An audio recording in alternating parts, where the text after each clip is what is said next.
Hello my quilting friends! Leah Day here with a new video for the machine quilting party. Today we're quilting Super Wobble! One of my favorite walking foot style designs. This is really unique because we start in the center of the quilt and we wobble our way outside. So it's a great design for making the quilt feel continually easier to quilt on your home sewing machine. So let's jump on the machine and see how this works with walking foot style quilting. So I'm getting started in the center of my quilting space, and as you can see, I have marked my starting Super Wobble design. And the reason is, it is really tough to start out with a spiral right in the center and not have marked lines. You know, the walking foot is clunky. It is a big foot and it's covering up this whole area, and I really want to get started with a nice wobbly shape here and be able to see the entire shape. The only way to do that is to mark it. So I just marked a simple wobbly design, and then now I'm quilting on those marked lines. And please don't feel like this is cheating. It's absolutely not. Marking a design is very important. There are times when I mark a design because I want something very symmetrical. I also mark when I want a specific shape and I want it to turn out just exactly right. And I want something to follow along. And while it might seem contradictory, I have found that whenever I have a design fully marked, I usually quilt it faster than if it's not fully marked. And I know that's interesting, but I mean, I've run across that multiple times when there's no question mark. You know, when everything is marked really nicely, it does flow faster.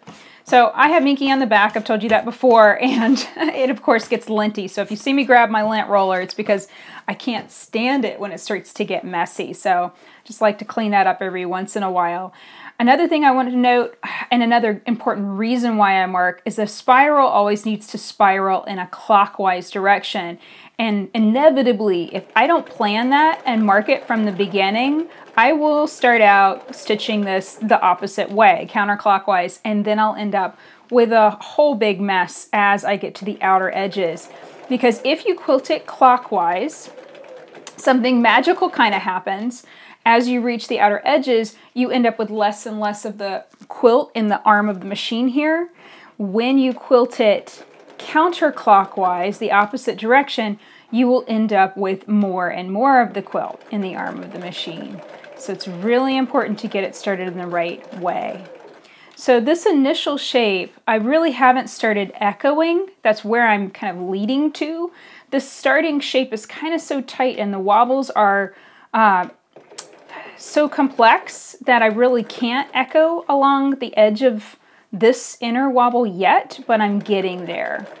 So I'm just going to quilt on the marked line that I planned out in advance until I reach a point where I feel like I can start using the edge of my walking foot as a guide.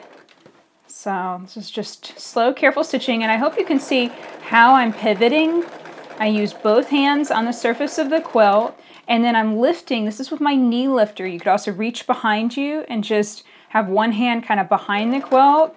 You want to always make sure to drop that down, only lift it when you need it. There for a while when I was quilting, I noticed I was getting some kind of weird tension issue. And the reason is I was having my knee against the knee lifter ever so slightly. It was lifting the foot and causing the tension discs not to work quite right. And once I realized that, I had to remind myself just not to rest my knee against the knee lifter on the bottom of the machine. I love having a knee lifter. It's one of those tools that I can't live without. And honestly, I won't buy a machine unless it already has a knee lifter and it's already installed and ready to go. It's just one of those important things I think is really necessary for sewing and quilting. And it's one of those tools that I just kind of take for granted at this point because I use it so much. But yes, there's a lot of machines that are built that don't have them. And that's a shame. You know, when I first started sewing and quilting when I was a little girl, I didn't have a knee lifter. I didn't even know what one was. And when I first saw that tool, it was the very first Bernina I ever tried out in a sewing machine shop. And that was the first time I ever saw a knee lifter. It was magical. Love at first sight, honestly. Okay, so now I've reached a point where I can echo. So I'm lining up the edge of the walking foot here with the edge of the Super Wobble that I've stitched already.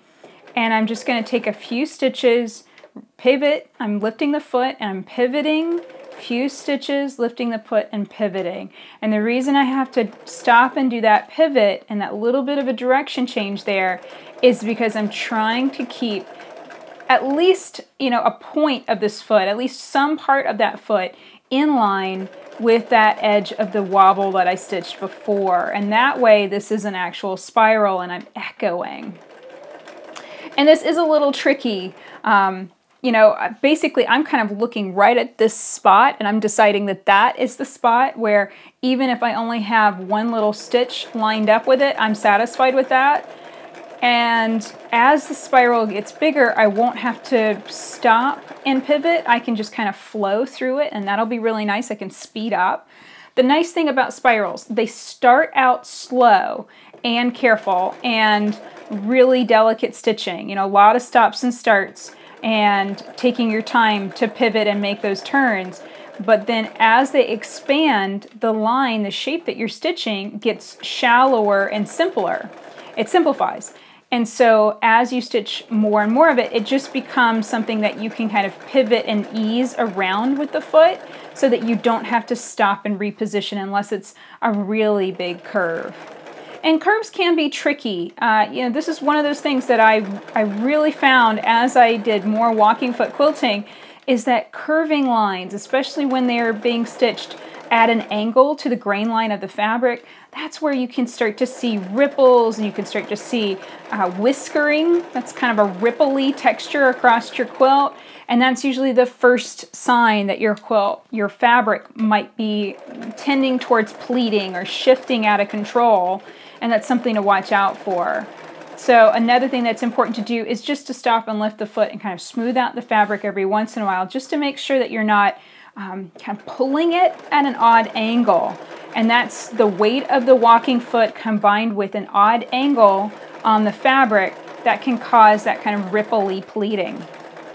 And another thing that can really help with that, starch your fabric. Always starch your fabric. It takes out the stretch, it takes out the give, and the ability of the fabric to stretch and shift out of shape. It just makes the fabric so much more stable to have it starched. And I really think that that is one of the major keys. And no, starch is not bad for your fabric. It's been used for hundreds of years. And when you wash your quilt, it comes out completely.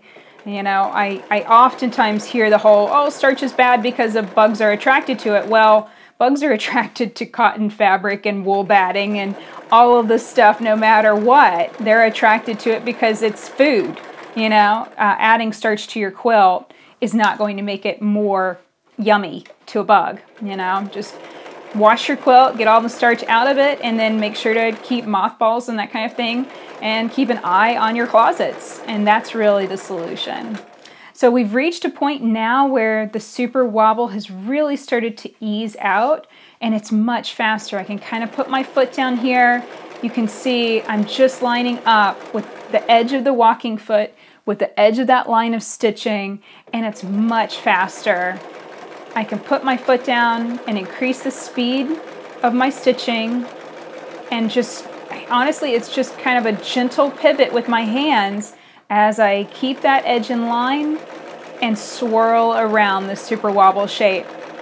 And I should also add that you can also quilt this design, all of these designs in free motion, and I've done another video of quilting this with free motion quilting, so definitely check that video out too, and you can see the difference between these two styles of quilting. I really think this is a fun design. This would be beautiful to quilt over a baby quilt. Anywhere you could use this as an alternative to Super Spiral on the Jellytown baby quilt. So definitely give that a try and see what you think of Super Wobble in your quilts. So that's it for this video. I really hope you enjoyed quilting this design with me today, but if you have any questions, be sure to ask in the comments below. I really want to help you master walking foot style quilting this year.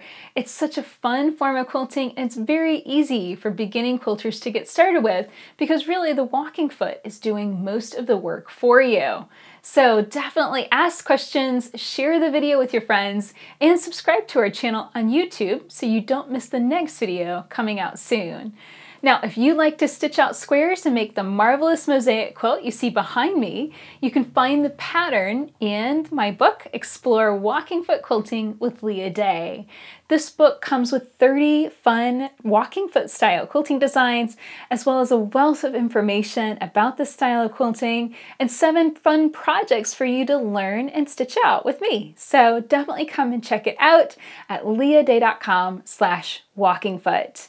And be looking for more videos stitching out new walking foot quilting designs every week. Until next time, let's go quilt!